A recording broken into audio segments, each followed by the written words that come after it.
My dear young brothers and sisters in Islam, I want to explain to you a surah that each of you has memorized. It may be the first surah you memorized in the Quran. It's Surah Al Ikhlas, and you and I love this surah because it's so short and sweet. بسم الله الرحمن الرحيم قل هو الله أحد الله الصمد لم يلد ولم يولد ولم يكن له كفوا أحد. This is called Surah Al Ikhlas. Do you know what our Prophet Muhammad, alayhi salat wa salam, taught about this surah? He said, I swear by Allah that this surah is equivalent to a third of the Quran. Does this mean that reciting this surah 3 times would replace the rest of the Quran? No, rather it means that in terms of blessings and rewards, it is equivalent to a third of the Quran. This magnificent surah was revealed very early on in Mecca, when one of the chiefs of the other tribes heard that our Prophet Muhammad had a new religion. He went to him and said, "Oh, Muhammad, which God are you appealing to? What is this new religion?" Our Prophet replied, "Allah." The Bedouin, who didn't know any better, said, "Describe this God to me. Is it made of gold or silver? Which God is it?"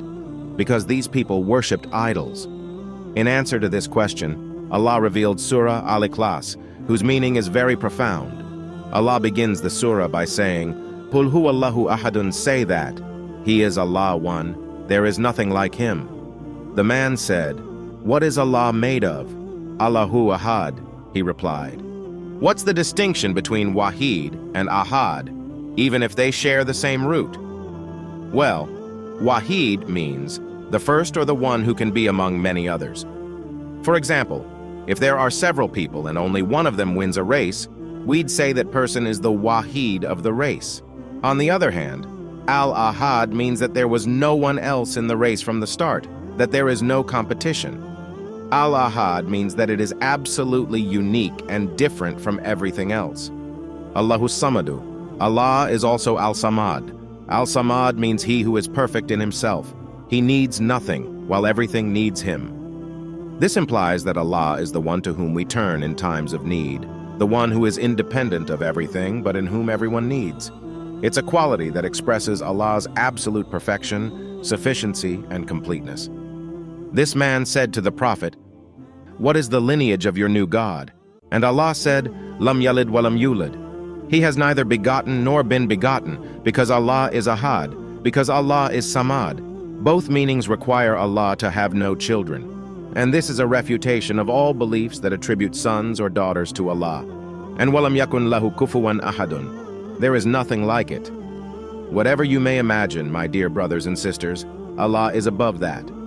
Surah Al Ikhlas is renowned for several merits, and we will list 3 of them.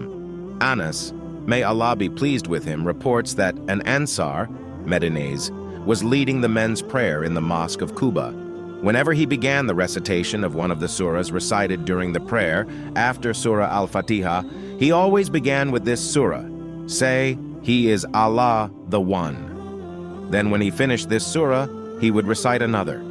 As he did the same in each rakah, the men said to him, "You always start with this surah, then you find it insufficient and recite another. Well then, either recite it alone or leave it and recite another." He replied, "I will not give up this surah. If you want me to lead your prayer in this way, I will continue to lead it, and if you repudiate it, I will no longer lead your prayer." But the men felt that this man was the most worthy among them, and could find no one better than him to lead their prayer. When the Prophet, alayhi salat wa salam, came to see them, they told him about this. He summoned the man and said to him, "O such a one, what prevents you from doing as your companions wish? What causes you to recite this surah in every prayer?" And the man replied, "Because I love this surah." "This affection," replied the Prophet, alayhi salat wa salam, "will get you into paradise." Al-Bukhari. So whoever recites this surah out of love and affection for it will be granted a place in paradise, inshallah. Isn't that an indescribable merit? In addition, this surah has other merits. Among these, it alone is equivalent to a third of the Holy Quran. Indeed, Abu Sa'id, may Allah be pleased with him, reports that the Messenger of Allah, alayhi salat wa salam, said to his companions, "Would any of you be able to read a third of the Quran in a single night?"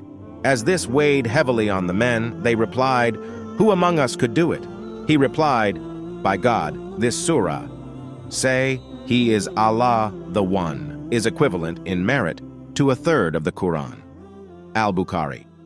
Reading this surah of just 4 verses is an act with as many merits as reading a third of the Quran. The Prophet sallallahu alaihi wasallam also said, "Whoever recites, say, He is Allah the One, 10 times will have a house built for him by Allah in paradise." This surah therefore contains immense merit in its own right. What's more, this surah provides protection against evils, temptations, the evil eye. It's for this reason that Aisha, may Allah be pleased with her, reports that every night when he went to bed, the Prophet, alaihi salat wa salam, would put his 2 hands together, blow into them and recite, "Say, He is Allah One," and the 2 protective surahs, Surah Al-Falaq and Surah An-Nas. Then he would rub his 2 hands over the parts of his body he could reach, starting with his head, face, and the front parts of his body. He did this 3 times. Al-Bukhari. The Messenger of Allah, alaihi salat wa salam, used to perform this ritual every evening because this surah, along with the 2 protective surahs, contain protection and benefits that cannot be grasped. Thus, loving Surah Al Ikhlas leads to paradise. Reading it is equivalent to reading a third of the Quran, and reciting it every night before going to bed, as the Sunnah commands, leads to protection. This surah therefore has important merits and benefits. It's up to us to give this surah its due value, to meditate on it and love it as we should, especially as an infinite reward will flow from it, inshallah.